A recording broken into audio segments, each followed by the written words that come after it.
हिमांशु सिवाल। मैं आज आपको पढ़ाने जा रहा हूं force and laws of motion. तो बच्चों ध्यान दीजिए, फोर्स, व्हाट इज फोर्स। सबसे पहले आप ये समझिए फोर्स क्या है। फोर्स, तो अगर आप किसी बॉडी को पुश या पुल करते हैं तो सिंपली हम उसे फोर्स कहते हैं। ये डेफिनेशन आपकी 9th क्लास में दी गई है, लेकिन आपको इसको थोड़ा सा और डीपली समझना होगा। देखिए, force is an influence. Force एक प्रभाव है, यानी कभी भी आपको फोर्स दिखाई नहीं देगा।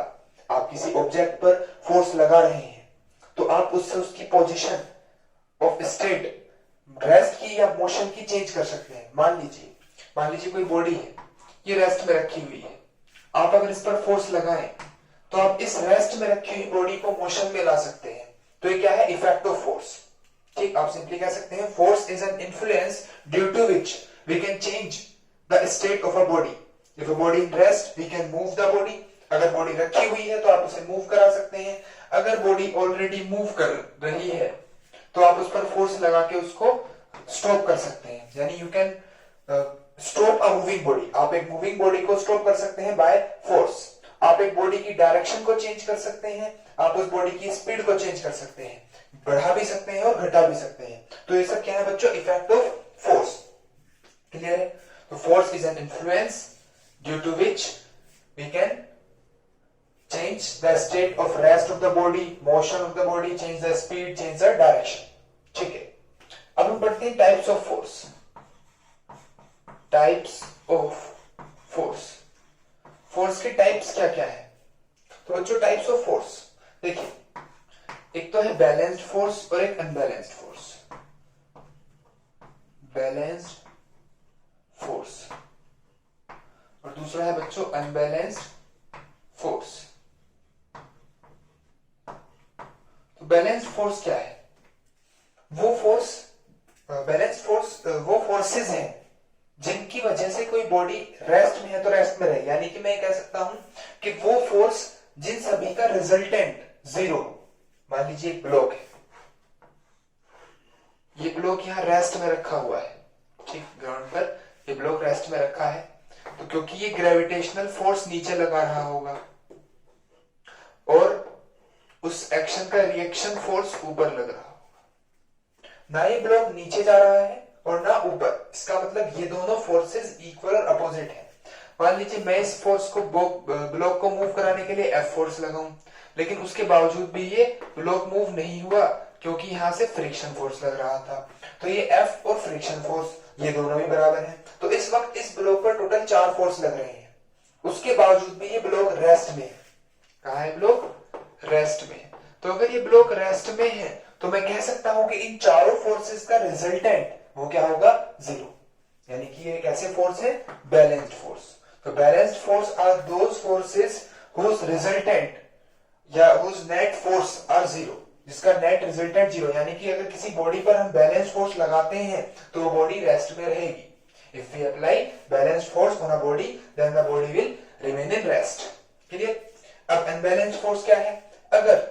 अगर मैंने जो फोर्स लगाया था बॉडी को मूव कराने के लिए वो फोर्स फ्रिक्शन फोर्स से ज्यादा हो तो मैं कह सकता हूं ये फोर्स अनबैलेंस्ड है और उसके बाद ये बॉडी रेस्ट में नहीं रहेगी, ये इस डायरेक्शन में मूव करेगी।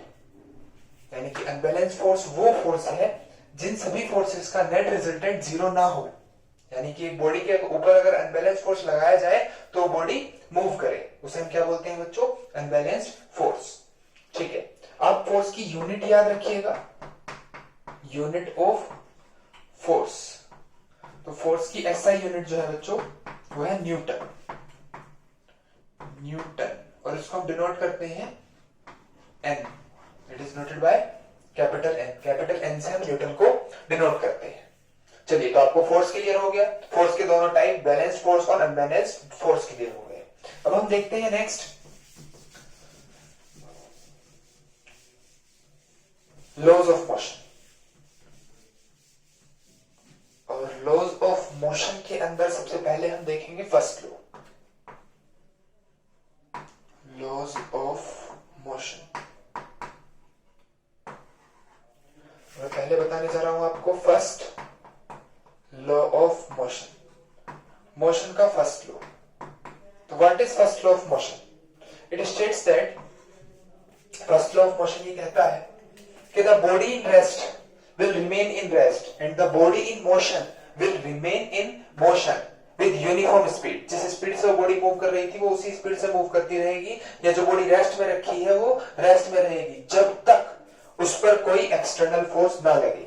मान लीजिए रेस्टर है, ये मैंने यहाँ रेस्ट पे रख दिया तो ये रेस्ट में ही रहेगा। कब तक? जब तक मैं इसको मूव कराने के लिए कोई फोर्स ना लगाऊं। क्लियर बच्चों? तो जब तक बॉडी पर कोई एक्सटर्नल फोर्स नहीं लगता तब तक वो पोजीशन जो उसका स्टेट है मोशन का या रेस्ट का वो उसको चेंज नहीं करती। यानी जो बॉडी यूनिफॉर्म मोशन के साथ चल रही है वो यूनिफॉर्म मोशन के साथ ही मूव करेगी जब तक उसको रोकने के लिए या उसकी स्पीड को बढ़ाने के लिए कोई एक्सटर्नल फोर्स नहीं लगता। यानी body will motion will remain in motion and the body in rest will remain in rest until an external force will act on it, जब तक उस पर कोई एक्सटर्नल फोर्स नहीं लगा देते। तो ये फर्स्ट लॉ है। अब इसका होने का कारण क्या है? देखो, तो इसके अंदर बच्चों पढ़ने वाले हैं inertia. Inertia, what is inertia? Inertia किसी बॉडी की वो प्रॉपर्टी है, the property of body due to which it does not change या it resist the change in its state. मतलब कोई भी बॉडी अपनी स्टेट के अंदर चेंज होने को जो रेसिस्ट कर रही है, ठीक, उस प्रॉपर्टी को हम क्या बोलते हैं? इनर्शिया। ठीक, it is the property of a body due to which it resists the change in its state of rest or of motion। मतलब अपनी रेस्ट या अपने मोशन की स्टेट को चेंज होने से जिस प्रॉपर्टी की वजह से कोई बॉडी रोक रही है उस प्रॉपर्टी को हम क्या बोलते हैं? इनर्शिया। इनर्शिया बॉडी की वो प्रॉपर्टी है। And the most important thing, mass is the measure of inertia. Mass is the measure of inertia. यानी कि हमें किसी बॉडी के मास से इस बात का पता चलता है कि उसका इनर्शिया कितना है। फॉर एग्जांपल, मान लीजिए आपके सामने एक एलिफेंट है और एक पर्सन है, आपको उसको फोर्स लगाना है यानी मूव कराना है, तो आपके लिए इजी होगा एक पर्सन को मूव कराना क्योंकि उसका मास कम है, और एलिफेंट का मास बहुत ज्यादा है तो वो मूव नहीं होगा। या मैं एक एग्जांपल लूं, आपके सामने एक ट्रक है और एक साइकिल है, आपको फोर्स लगा के उन्हें मूव कराना है, तो किसको मूव कराना इजी होगा? साइकिल को, क्योंकि उसका मास कम है। मास कम है तो इनर्शिया कम है, और इनर्शिया ही वो प्रॉपर्टी थी जिसकी वजह से वो मूव करने से रोक रही थी, वो रेसिस्ट कर रही थी कि वो मूव नहीं होगी। तो साइकिल का इनर्शिया कम है तो वो इजीली मूव होगी, ट्रक का इनर्शिया बहुत ज्यादा है तो वो हार्डली मूव होगा, मुश्किल से मूव होगा। Clear students? चलिए, तो इनर्शिया आपको क्लियर हो गया होगा। मास से हमें किसी बॉडी की इनर्शिया का पता चलता है। अब इनर्शिया के 3 टाइप है। ठीक, फर्स्ट लॉ आपको क्लियर हो गया, कोई बॉडी जब तक रेस्ट में है वो रेस्ट में रहेगी, और जब तक वो मोशन में है मोशन में रहेगी, जब तक उस पर कोई एक्सटर्नल फोर्स नहीं लगता। ठीक, कारण उसका क्या है? इनर्शिया। इनर्शिया की वजह से ऐसा हो रहा है, इनर्शिया रोकता है बॉडी को उसकी स्टेट को चेंज करने से। Clear students? चलिए अब हम देखते हैं टाइप्स ऑफ इनर्शिया। तो जो 3 तरह के इनर्शिया है, ठीक, inertia of rest, inertia of motion और इनर्शिया ऑफ डायरेक्शन।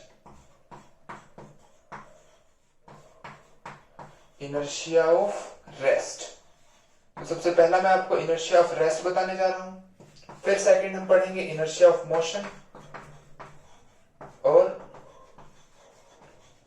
नेक्स्ट है inertia of direction. Inertia of direction. तो चलिए देखते हैं what is inertia of rest. Inertia of rest क्या है? वो प्रॉपर्टी कि बॉडी अगर रेस्ट में है तो रेस्ट में रहना चाह रही है, उस प्रॉपर्टी को हम बोलते हैं इनर्शिया ऑफ रेस्ट। यानी कि वो रेस्ट की जो पोजीशन को चेंज होने से रोक रही है, वो इनर्शिया ऑफ रेस्ट है। इसका एक अच्छा सा एग्जांपल मैं आपको देता हूं। मान लीजिए आप एक बस के अंदर बैठे हैं और बस रुकी हुई है, स्टेशनरी है, ठीक, आप भी रेस्ट में, तो आपकी बॉडी का जो इनर्शिया है वो आपको रेस्ट में ही रहने के लिए कोशिश करेगा कि आपकी बॉडी रेस्ट में ही रहे। न्यूटन फर्स्ट लॉ के हिसाब से भी अगर आप रेस्ट में हैं तो आप रेस्ट में रहना चाहेंगे। तो जैसे ही बस चलती है तो आप पीछे की तरफ गिरते हैं। अब उस पीछे की तरफ गिरने का कारण क्या है? क्योंकि आपकी बॉडी का इनर्शिया ये चाह रहा था कि आप रेस्ट में थे तो रेस्ट में ही रहे, लेकिन बस तो चल पड़ी। तो आपकी बॉडी का इनर्शिया बस की इनर्शिया के साथ मैच नहीं होगा, तो आपकी बॉडी का इनर्शिया यही चाहेगा आप रेस्ट में रहे, दैट वाइज वो आपको पीछे की तरफ पुश करेगा और आप पीछे की तरफ गिरेंगे। लेकिन after some time you will be in motion, क्योंकि आप बस के अंदर हैं और बस चल रही है तो आपकी मजबूरी है कि आपको चलना होगा, यानी इनर्शिया ऑफ रेस्ट की वजह से आप पीछे की तरफ गिरे। क्लियर? और एग्जांपल मैं आपको देता हूं। आप एक गिलास लीजिए, ठीक, जैसे आपको यहां दिखाई दे रहा है, गिलास लीजिए, उसके ऊपर एक कार्डबोर्ड रखे और ऊपर सिक्का रखे। आप बहुत तेजी से उस कार्डबोर्ड को पुश करें तो वो कार्डबोर्ड पुश होगा, उसके ऊपर रखा हुआ सिक्का वही रहेगा और वो नीचे गिलास के अंदर गिर जाएगा। कारण क्या था? क्योंकि वो सिक्का रेस्ट में था। आपने पुश किया, वो कार्डबोर्ड तो मोशन में आ गया, लेकिन उस सिक्के का इनर्शिया वो उसको मोशन में नहीं आने दे रहा। वो कॉइन जो है, वो कॉइन इनर्शिया की वजह से नीचे गिर गया। ठीक है? आप एक कारपेट लें, धूल भर रही है इस कारपेट में, आप स्टिक लें और उससे उसको बीट करें तो क्या होगा?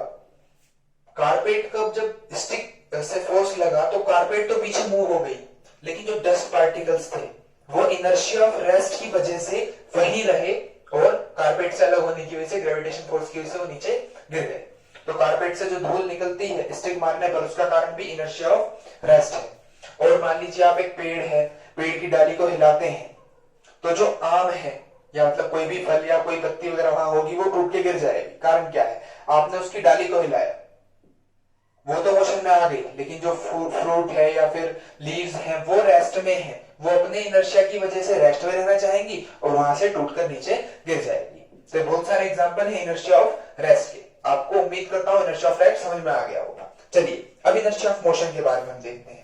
मान लीजिए मैं वही बस वाला एग्जांपल यहाँ रिपीट करूं। इनर्शिया ऑफ मोशन वो प्रॉपर्टी है जिसकी वजह से आप मोशन में है तो मोशन में रहना चाह रहे हैं। मान लीजिए आप बस में बैठे थे, बस चल पड़ी, अब आप भी चल रहे हैं, आराम से बैठे हैं, कोई दिक्कत नहीं, एकदम से ब्रेक लगते हैं, ब्रेक लगते ही आप आगे की तरफ गिरेंगे। उस आगे की तरफ गिरने का क्या कारण है? जब बस रुकी, आप बस के साथ थे, आपका बॉडी का इनर्शिया आपको मूव कर रहा था, आप मूव कर रहे थे, इनर्शिया मोशन में था, लेकिन जैसे ही बस रुकी आपकी बॉडी इस बात को रेसिस्ट करेगी कि आप रुकें। आपकी बॉडी चाहेगी, आपकी बॉडी का इनर्शिया चाहेगा कि आप मूव करें और आप आगे की तरफ गिर जाएंगे, लेकिन बस रुकी है तो आपको रुकना होगा। बस इसका इफेक्ट क्या होगा कि आप गिर जाएंगे। ठीक है? Next, inertia of direction. Inertia of direction क्या है? मान लीजिए बस चल रही थी, एकदम से वो टर्न लेती है, तो बस अगर इधर टर्न लेती है तो आप इस तरफ गिरेंगे। क्या कारण है? आपकी बॉडी का इनर्शिया आपको स्ट्रेट डायरेक्शन में ले जा रहा था, तो वो चाहेगा आपकी डायरेक्शन चेंज ना हो। जब बस इधर टर्न हुई तो आप इस तरफ गिरे, क्योंकि इनर्शिया ऑफ डायरेक्शन जो है वो रेसिस्ट करता है अपनी डायरेक्शन को चेंज होने के लिए। Clear students? तो आपको इनर्शिया और न्यूटन्स फर्स्ट लॉ समझ में आया होगा। अगर आपको वीडियो अच्छी लगी है तो लाइक करें, शेयर करें और सब्सक्राइब करना ना भूलें। ठीक, नोटिफिकेशन के लिए बेल आइकन प्रेस कर दें। नेक्स्ट वीडियो में हम जानेंगे मोमेंटम और न्यूटन सेकंड लॉ के बारे में। Thank you.